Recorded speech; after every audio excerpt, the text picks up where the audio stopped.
Baik, bismillahirrahmanirrahim. Assalamualaikum warahmatullahi wabarakatuh.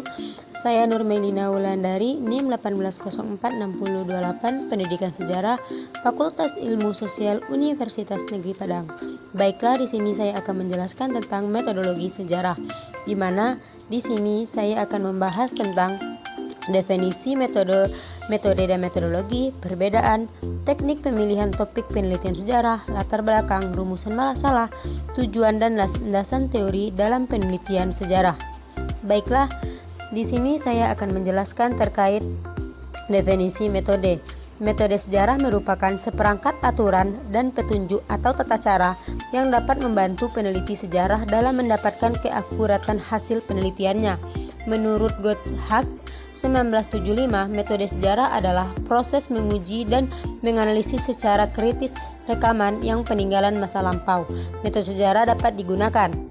Sedangkan metodologi sejarah berasal dari dua kata, yakni metodologi dan sejarah. Metode berasal dari kata methods, yang berarti ilmu atau kajian yang membahas tentang konsep atau kerangka pemikiran dari suatu disiplin ilmu, sedangkan sejarah adalah sebuah kata yang memiliki makna rekonstruksi masa lalu, sehingga dapat disimpulkan bahwa metodologi sejarah adalah ilmu yang mempelajari tentang sesuatu konsep atau kerangka dalam penulisan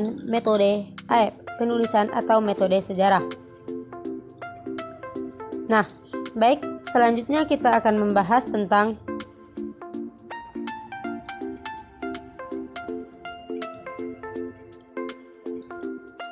perbedaan metode atau metodologi.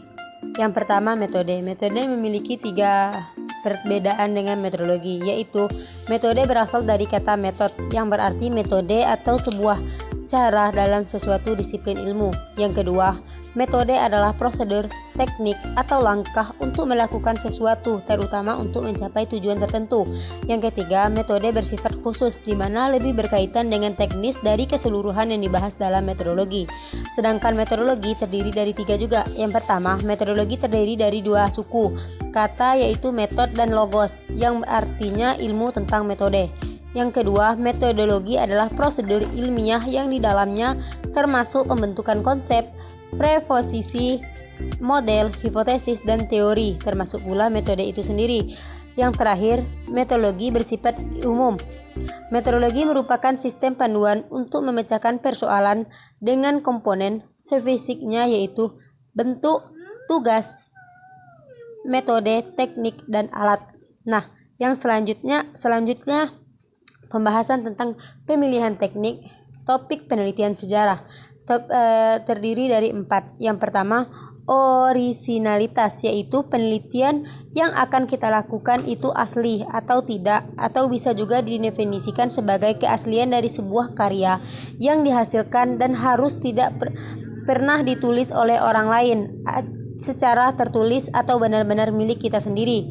Yang kedua, kemanfaatannya. Penelitian yang kita hasilkan nanti akan membawa manfaat atau kegunaan bagi kita pribadi dan orang lain atau tidak.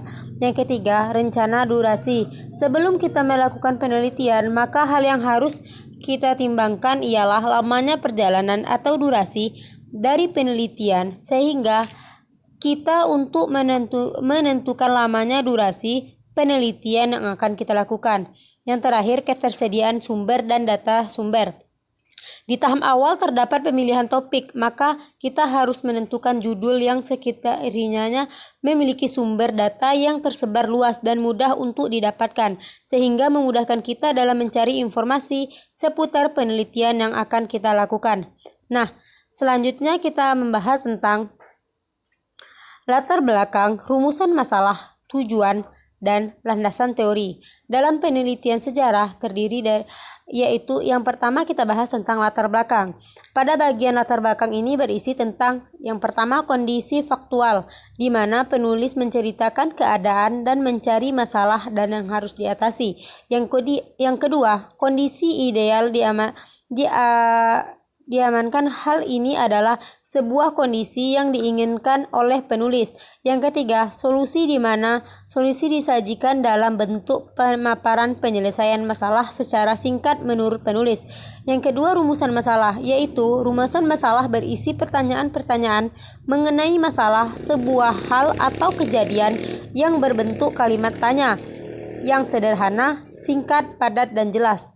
Selanjutnya tujuan. Pada bagian ini ditampilkan manfaat yang nantinya yang berisi dari penelitian yang sedang dilakukan. Manfaat tersebut bisa untuk diri sendiri dan orang lain atau pembaca serta lainnya.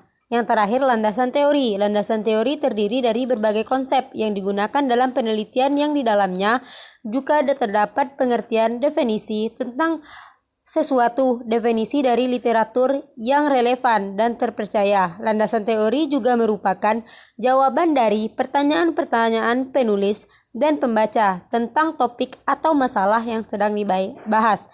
Baik, itulah yang dapat saya sampaikan. Saya akhiri, wabillahi taufiq wal hidayah. Wassalamualaikum warahmatullahi wabarakatuh. Terima kasih.